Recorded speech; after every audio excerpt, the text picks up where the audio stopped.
Olá, meu amigo, olá, minha amiga. Estamos em mais um devocional diário chamado Palavra de Vida.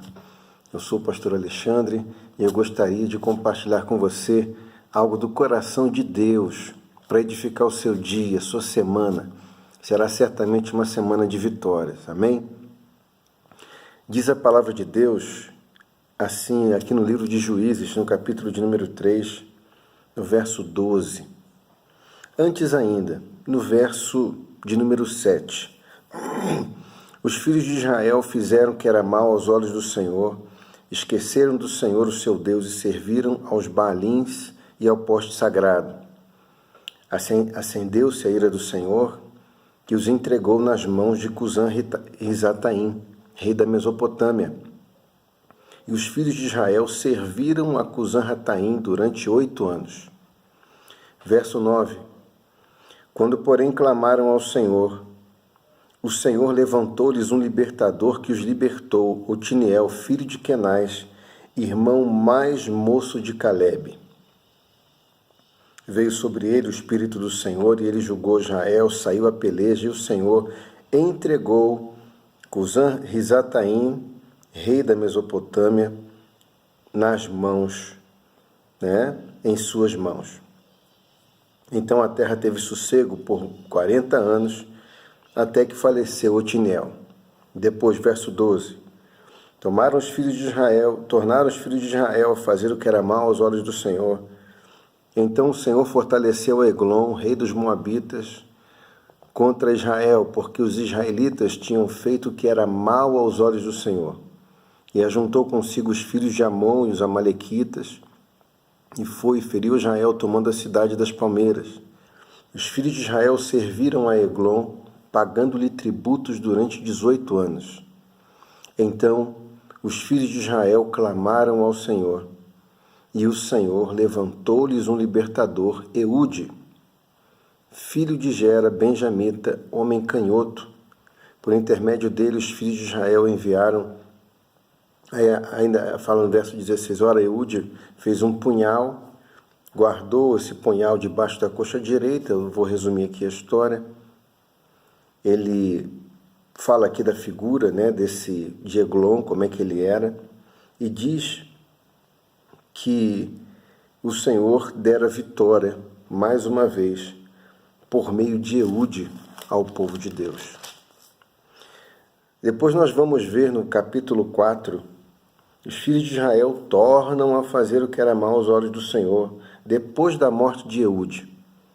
E veja bem, por isso o Senhor os entregou nas mãos de Jabim, rei de Canaã. Verso 3, então os filhos de Israel clamaram ao Senhor, porque Jabim tinha 900 carros de ferro e por 20 anos oprimia durante os filhos de Israel. Deus levanta então Débora. Débora, profetisa, mulher de Lapidote, liderava Israel nesse tempo. Verso 6, ela manda chamar então Baraque, filho de Abinoão, e o Senhor Deus, o Deus de Israel, te ordena, vai, leva contigo 10.000 homens, filhos de Naphtali, dos filhos de Zebulon, ao monte Tabor.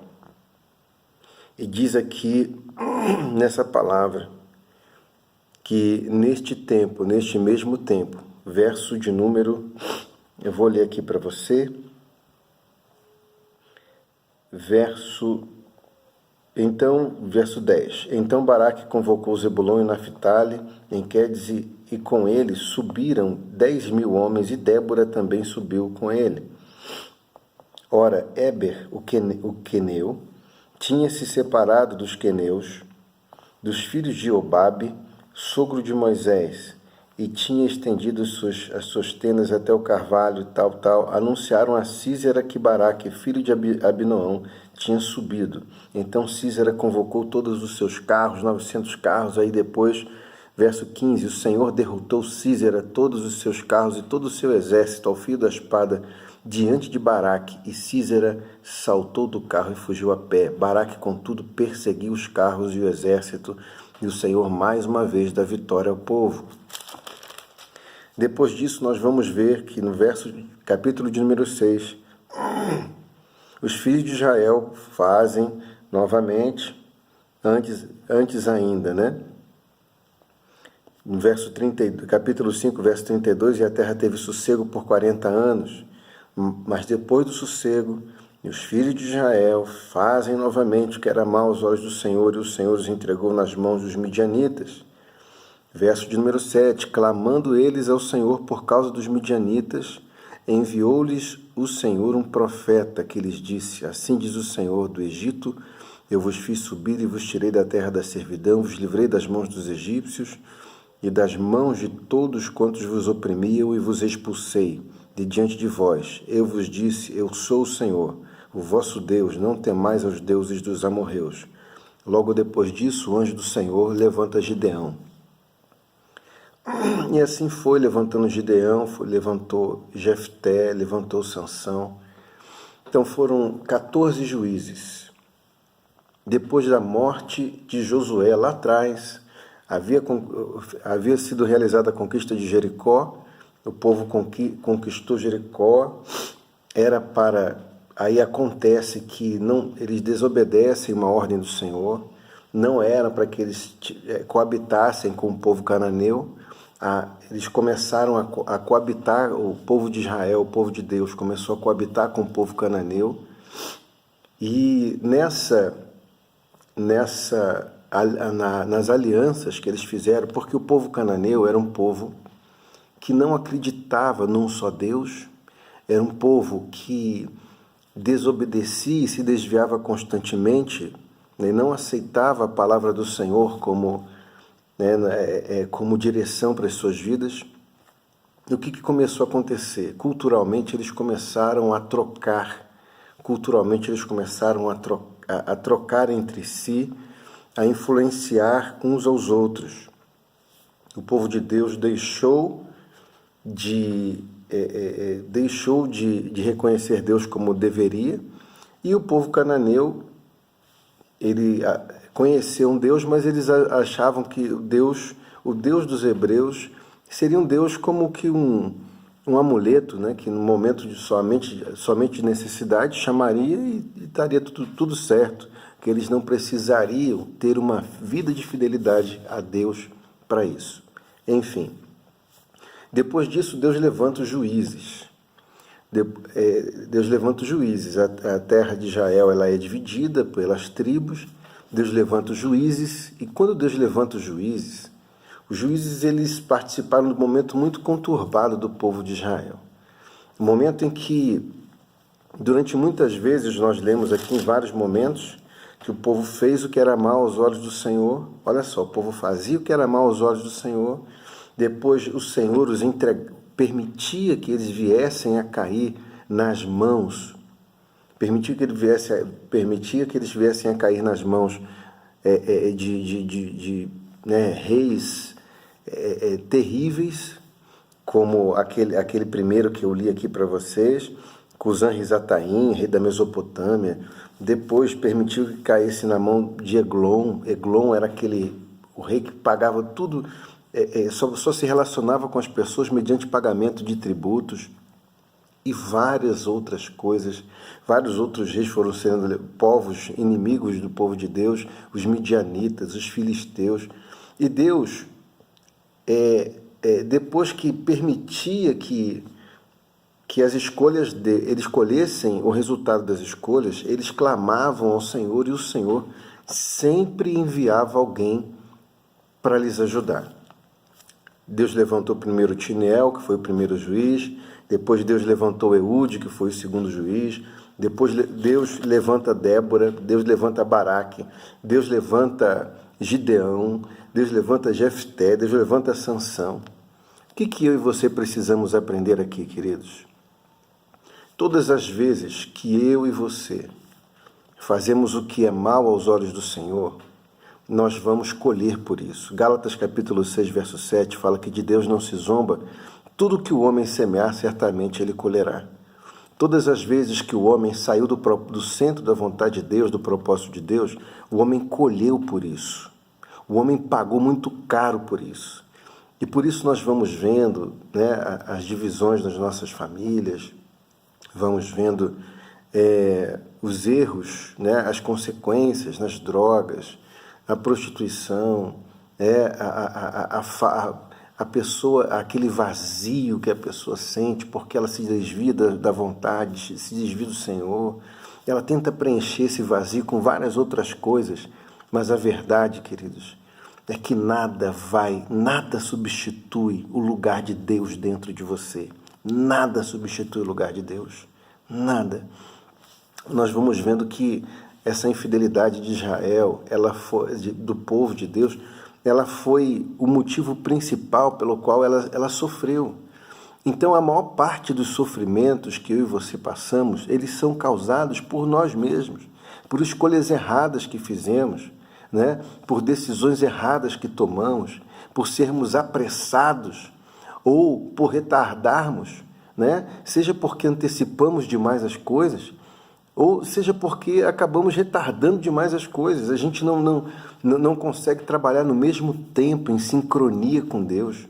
E é isso que precisa acontecer na minha e na sua vida. Nós precisamos trabalhar em sincronia com o Senhor.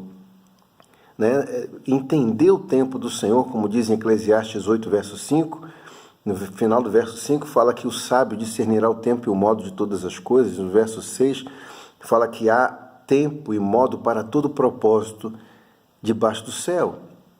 Então há um tempo e um modo. Quando eu não entendo o tempo, eu não consigo aceitar o modo de Deus trabalhar com a minha vida. E aqui, queridos, nós vamos vendo vários tempos sucessivos em que o povo ele se desvia da vontade de Deus. Deus permite que eles, por causa dessa escolha, colham o resultado das escolhas, mas o nosso Deus, ele sempre será um Deus de misericórdia. Nesse tempo, né, antes da volta de Jesus, ele permanecerá exercendo misericórdia, porque depois da volta de Jesus, será depois do arrebatamento da igreja, será um outro momento, um momento onde Jesus Cristo ele não virá mais à terra como o Senhor, né, da misericórdia. Ele está dando esse tempo para nós hoje, para nós decidirmos hoje enquanto há tempo. Amém, queridos? Depois ele vai vir para julgar, e o julgamento é o que é, e não adianta a gente tampar o sol com a peneira. Por isso, Deus, nós precisamos aproveitar a oportunidade de hoje, porque amanhã pode não dar mais tempo. Amanhã pode não dar mais tempo de você se entregar ao Senhor. Amanhã não pode dar mais tempo de você, você parar o que você está fazendo. Para um pouquinho o que você está fazendo, vai orar a Deus, conversa com o Senhor, conversa com Ele, expõe o seu coração, fala para Ele o quanto que você precisa dEle, o quanto que Ele é importante para você. Fala para Ele, compartilha com Ele, apesar dEle já saber disso tudo. Mas é importante ele ouvir seu coração, porque a tua boca fala daquilo que o teu coração está cheio. Se teu coração está cheio de dúvida, fala para Ele as dúvidas que você possui. Se o seu coração está cheio de alegria, compartilha com Ele da alegria. Não procura somente a Deus no momento da dor ou da necessidade. Aprenda a procurar, a fazer dele o seu companheiro diário, aquele que vai ouvir o seu coração todos os dias, aquele que você tem o prazer de sentar e conversar todos os dias. O povo de Israel foi um povo teimoso. Foi um povo teimoso. O povo de Deus foi um povo teimoso. O povo de Israel foi um povo muito teimoso. E Deus quer que nós aprendamos com a teimosia de Israel a não sermos teimosos como Israel foi. Que nós possamos abrir o nosso coração e entender que nós precisamos da humildade de Cristo em nós, para que nós possamos reconhecer que nós não somos nada sem Ele. Nós não somos nada sem Ele. E que todas as dores que nós... Eu vou lhe dizer seguramente, cerca de 90% a mais, de 90% a 98% das dores que passamos são resultados de escolhas erradas que fizemos em algum momento ou que os nossos pais fizeram em algum momento. Deus, mas Ele nunca abandonou o seu povo.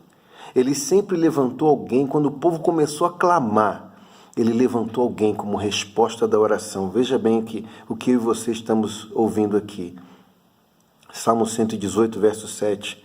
A palavra de Deus fala que o Senhor está conosco por meio daqueles que nos ajudam. Quando você levantar um clamor, eu não sei qual a dificuldade que você possa estar vivendo, mas quando você levantar um clamor, A partir do momento que você levanta um clamor aos céus, veja bem o que eu estou falando para você. A partir desse momento, Deus ele vai responder você de forma verdadeira.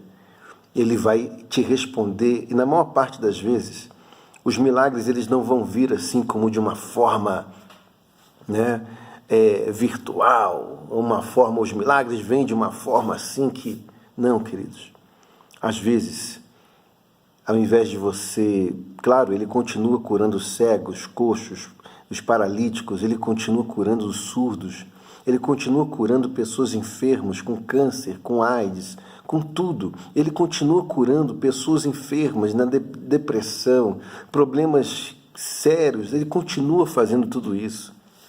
Mas algo que eu não tenho dúvida que ele deseja fazer, ele precisa mudar o nosso coração, ele quer mudar o nosso coração.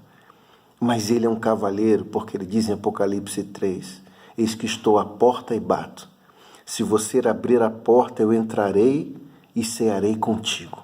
Ele quer entrar e cear, mas ele quer, como ele é um cavaleiro, ele não vai arrombar a porta.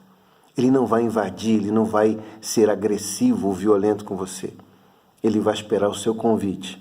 Ele vai esperar que você convide, Senhor. Eu reconheço que eu já tomei muitas decisões erradas na minha vida. Eu clamo hoje para que o Senhor intervenha na minha vida e que eu possa te conhecer de forma verdadeira. Te conhecer de forma verdadeira, Senhor. E eu quero entregar a minha vida a Ti. E diz a palavra que todas as vezes que o povo ouviu a voz de Deus por meio daqueles líderes, dos juízes que Deus havia levantado, o povo teve sossego, o povo teve paz, o povo teve tranquilidade.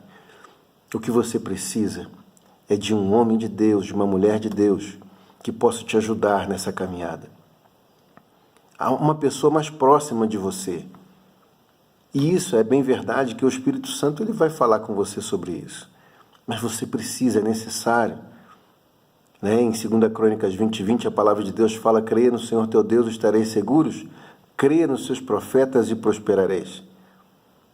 Deus ele sempre coloca, assim como colocou do lado de Arão, do lado de Moisés, Deus colocou Arão, do lado de Eliseu, Deus colocou Elias, do lado, e assim Deus foi fazendo, sabe, do lado de Paulo, do lado de Timóteo, Deus colocou um Paulo, do lado de Tito, Deus colocou Paulo.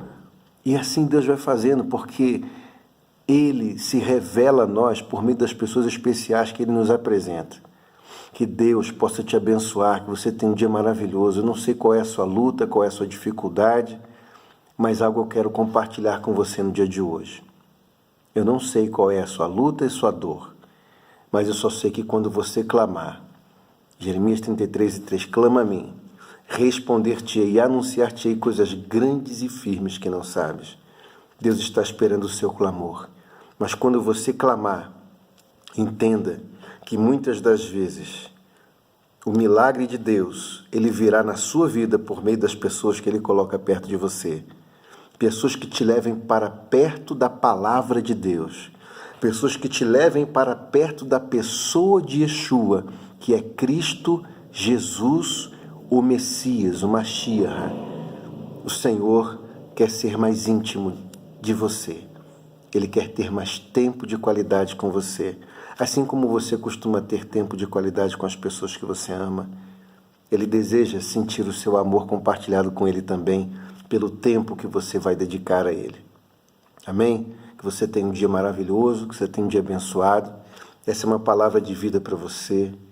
Assim como Deus levantou Tiniel, Deus levantou Eude, Deus levantou Baraque, Débora, Deus levantou Sansão, Jefté, assim como Deus levantou Gideão, assim como Deus levantou tantos homens, Deus nunca negou a ajuda àqueles que clamaram. Clame e Deus vai te socorrer. Eu não sei qual é o seu sufoco, qual é a sua luta, mas clame. Mas muito mais do que o socorro, Deus não quer ser apenas o seu socorro. Ele quer ser Senhor da sua vida. Ele quer ser o seu Pai. Ele quer que você entenda que por mais que os pais terrenos, como dizem no Salmo 27:10, mesmo que o teu pai e tua mãe te desamparem, o Senhor te recolhe nos braços. Ele é um Pai perfeito, verdadeiro, Ele não vai te rejeitar, Ele não vai te julgar, Ele vai estender os braços e vai te amar, vai te dar o peito para você recostar sua cabeça e você poder dizer para Ele o quanto que você precisa dEle, o quanto que você o ama, o quanto que você tem tido dificuldade. Existem coisas, amados, que somente Ele pode nos conceder. Essa é palavra de vida para o teu coração. Clama ao Senhor e não abra mão das respostas que Ele te dará, porque as pessoas que Deus for te responder essa oração, com que Deus for te responder, são pessoas que vão te levar para o altar, vão te fazer entender mais a respeito de Cristo e da sua vontade, vão fazer você se aproximar de onde você nunca deveria ter saído, que é do altar aos pés de Cristo, assim como Maria fez. Ela sentou aos pés de Cristo e a palavra fala que ela escolheu a melhor parte. Que Deus te abençoe, que você tenha um dia maravilhoso, um dia abençoado. Palavra de vida para o seu coração. Tchau, tchau, até amanhã.